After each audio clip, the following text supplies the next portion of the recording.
There is a moment that decides the direction of your life. It doesn't look important, nobody else notices it, there's no big announcement. It's that moment where you feel something inside of you and you decide whether or not you're going to listen to it or to leave yourself again. You've lived this moment thousands of times. For some, it may feel like a tightening in the chest, a pull back into your body, a quiet internal no, and then something happens. You override it. You tell yourself that it's not a big deal. You say yes when you don't mean it. You soften your truth and you explain it to others. You disappear just enough to keep things smooth. And the world keeps moving. Nothing explodes. No one gets mad. But you walk away with this familiar weight of, I left myself again. Because that is where your life has been shaped from. Not by trauma alone, not by big decisions, but by an accumulation of moments where you chose attachment over truth. If choosing yourself feels terrifying, it's not because you're weak. It's because at some point in your life, choosing yourself threatened your safety, your belonging, and feeling loved. So your nervous system made a deal. It said, I will survive by disappearing. Today, we're not talking about confidence. We're talking about the courage to break that deal. Welcome to the Inner Launch, where we talk about rebuilding your self-trust, reclaiming your identity, and creating your next chapter from the inside out.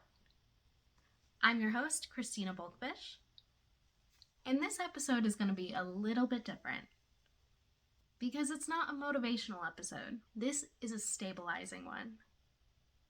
Over the last couple episodes, we've dismantled the way self-trust erodes, how fear disguises itself as logic, and what happens when the identity that you lived from stops working. Today, we're staying in that moment where self-trust is either rebuilt or abandoned again. This is not a rush-through episode. If this episode feels slower than most, that's because I'm asking you to stay present instead of escaping into understanding. Self-abandonment is not a flaw. It's a strategy. It forms in environments where being yourself created consequences, where honesty led to conflict, where needs were dismissed, and where safety depended on you being easy, agreeable, and invisible. So your system learned something precise. It is safer to betray myself rather than to risk losing connection with others. And that strategy worked. And that is exactly why undoing it feels like danger. Because your body remembers a time when choosing yourself came at a cost that you could not afford to pay. When people say choosing themselves feels scary, they usually mean that it feels uncomfortable. But for many people, it feels much deeper than that. It feels like death. Now hear me out because I know that is a big statement. Not physical death, but identity death. Death to the version of you that you once were, the version of you that learned how to play small in order to stay safe. Now it feels strange that people are going to be able to see the real you. It feels strange for you to be taking up space. So it's death to predictability, death of knowing how to be loved. That's why your body resists. It's not resisting growth, it's resisting annihilation. The loss of itself that it learned to survive as. So we're going to slow it down, and it may hurt a little. So let's say you're in a conversation. You feel something shift a little. Your body knows before your mind does. Maybe there's a no, a boundary, a truth. And then familiarity cascades down. Don't make this awkward. This isn't worth it. You'll regret this. Whatever it may say, that's not a cascade of logic. It's a cascade of fear negotiating for control. And in that second, you choose. Not loudly, not consciously, but you choose whether to remain intact or disappear enough to be safe. But nobody really talks about the grief that comes with choosing yourself. When you stop abandoning yourself, you lose the illusion of safety that came with it. You lose the comfort of being liked. You lose the familiarity of being needed. You lose the versions of you that knew exactly how to survive. That loss deserves to be honored, because you're not just becoming somebody new, but you're letting the past version of you go so that you can become someone new. And that is scary. So I want to tell you a story, not to inspire you, but to show you what it actually cost me. And yes, I have many stories I could tell you of when I had to say goodbye to a previous version of me and hello to a newer version. But the story that I want to focus on today is when I finally got up the courage to leave my ex-husband. And for those of you who don't know, I am a domestic violence survivor, so that was not something that was easy for me, because if anybody has ever been in a toxic relationship, you know that it is not an easy thing to get out of. There are so many mental patterns going on in the background of your brain that you have to figure out how to navigate, and it is not easy.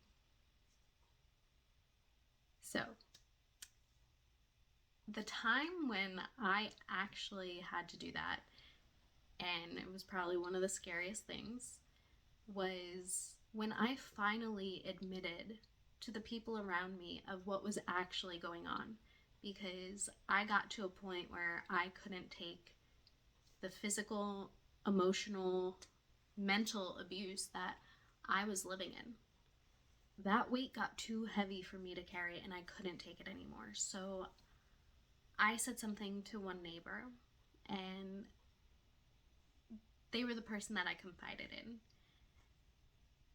And they knew exactly what was going on, and I couldn't take it anymore. I had a moment where I went to them for help, and they basically told me, no, this has gone on long enough. And they were correct. It had gone on long enough. But what that meant for me was, in that moment, I had to overcome the life that I was living. I had to overcome that fear that I was living in, and I had to overcome the lie that I was living in.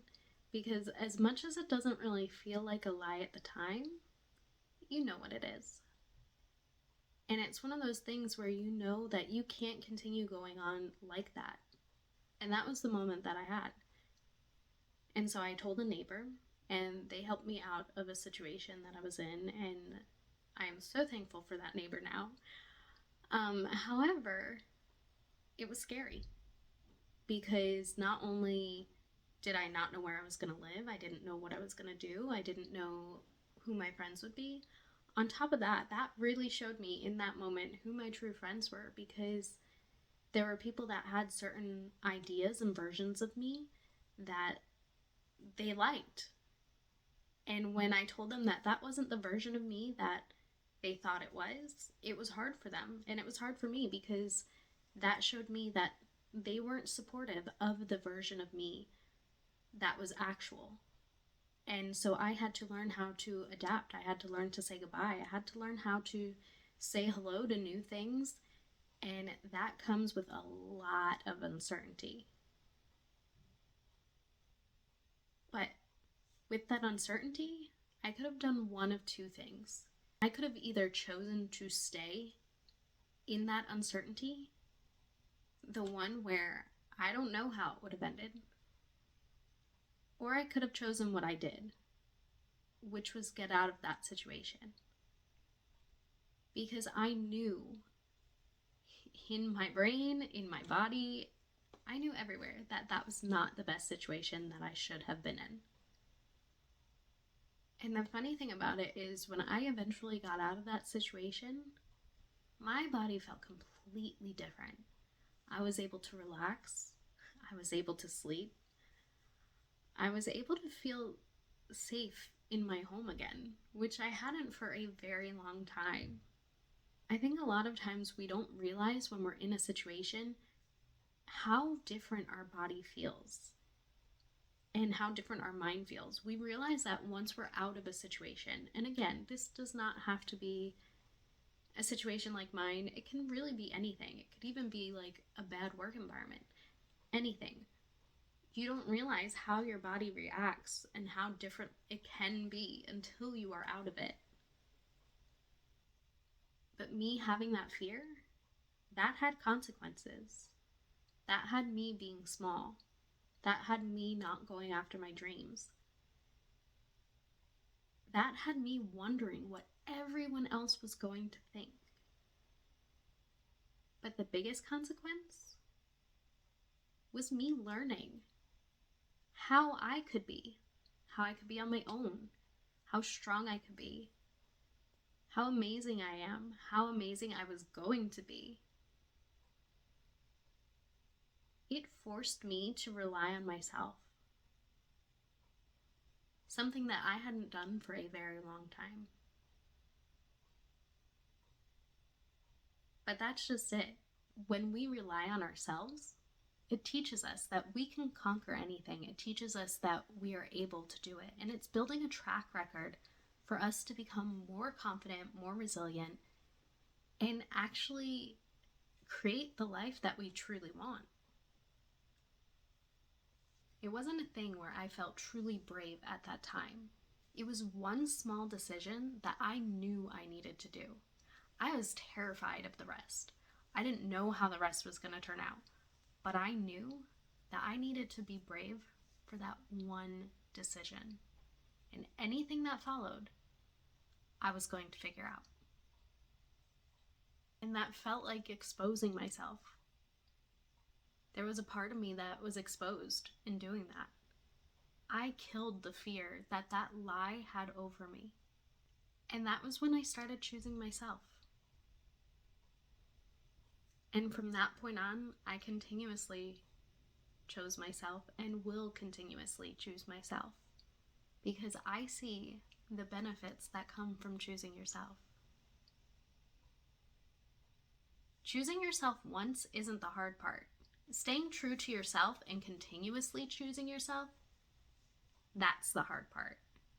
Staying with the discomfort of choosing yourself, choosing yourself when you don't know how it will be perceived, choosing yourself when your body wants to run to that familiarity feeling, that is where your self-trust is rebuilt. Not in the courage, but in the endurance. When you stop abandoning yourself, something changes quietly. Your voice steadies, your body relaxes, your decisions simplify. Not because life is easier, but because you're no longer divided. Integrity is not perfection. You do not have to be perfect to have integrity. Integrity is wholeness. Choosing yourself, no matter what the cost is. Choosing yourself and being true to you versus choosing a life where you're not the main character in your story. You are only the background character. The courage of choosing yourself is not always boldness. It's a devotion. A devotion to the part of you that has been waiting for you to choose yourself your entire life. And once you start choosing yourself that way, you learn that there is no way of going back. Because you learn to feel the difference of just surviving versus feeling truly yourself and whole. In the next episode, we're going to talk about when you build a life from a place of where you no longer abandon yourself, but the place of choosing yourself. Because that's not just healing. That is choosing you. And that is that main character energy that you need in your life. So I know this episode has been heavy.